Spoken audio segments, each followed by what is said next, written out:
ایک سرسبز اور پرسکون گاؤں میں ایک غریب مگر ایماندار لکڑہارا اپنی بیوی اور 2 بچوں کے ساتھ رہتا تھا۔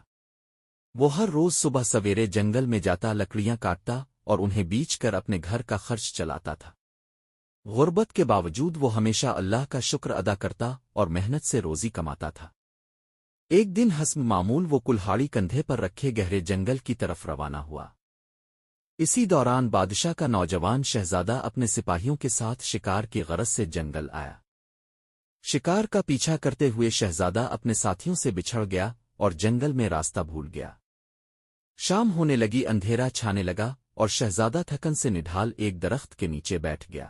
اچانک ایک خونخوار بھیڑیا اس پر حملہ آور ہوا۔ شہزادہ زخمی ہو گیا اور بے ہوش ہو کر زمین پر گر پڑا۔ اسی وقت لکڑہارا وہاں سے گزرا۔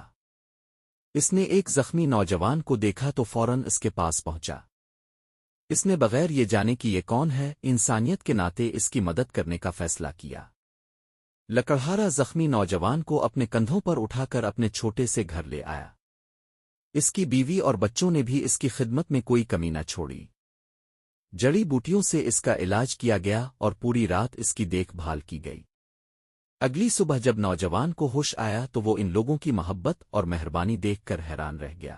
ادھر محل میں شہزادے کے غائب ہونے کی خبر سے ہلچل مچ گئی تھی۔ بادشاہ نے اپنے سپاہیوں کو ہر طرف تلاش کے لیے بھیج دیا۔ کئی دنوں کی تلاش کے بعد شاہی سپاہی اس گاؤں تک پہنچے اور شہزادے کو صحیح سلامت پا کر خوشی سے جھوم اٹھے۔ شہزادہ لکڑہارے اور اس کے خاندان کو اپنے ساتھ محل لے گیا۔ بادشاہ نے اپنے بیٹے کو زندہ اور محفوظ دیکھ کر اللہ کا شکر ادا کیا اور لکڑہارے کا شکریہ ادا کیا۔ بادشاہ نے اسے عزت سے اپنے دربار میں بٹھایا، لیکن ایک حسد کرنے والا وزیر یہ سب دیکھ کر دل ہی دل میں جلنے لگا۔ بادشاہ نے لکڑہارے کی ایمانداری اور وفاداری دیکھ کر اسے شاہی باغات کی نگرانی کی ذمہ داری سونپ دی۔ لکڑہارا اپنی محنت اور دیانت داری سے یہ کام انجام دیتا رہا۔ ایک رات کچھ چور شاہی باغ میں داخل ہوئے، لیکن لکڑہارے نے بہادری سے ان کا مقابلہ کیا اور انہیں پکڑوا دیا۔ اس کی بہادری سے بادشاہ اور شہزادہ بہت خوش ہوئے۔ کچھ عرصے بعد لکڑہارے اور شہزادے کو ایک خطرناک جنگل سے گزرنا پڑا۔ راستے میں انہوں نے ایک بوڑھے فقیر کو بھوکا دیکھا۔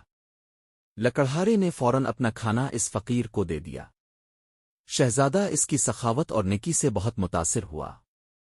آخرکار بادشاہ نے پورے دربار کے سامنے لکڑہارے کو سونے کے سکے زمین اور بہت سے انعامات سے نوازا۔ اس نے اعلان کیا کہ ایک سچا اور نیک انسان اپنی نیکی اور ایمانداری کی وجہ سے ہمیشہ عزت پاتا ہے۔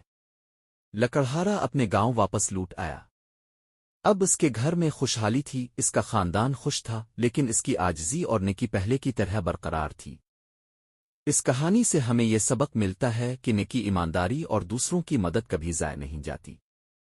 اللہ تعالیٰ نیک لوگوں کو ان کے اچھے اعمال کا بہترین صلہ ضرور عطا فرماتا ہے۔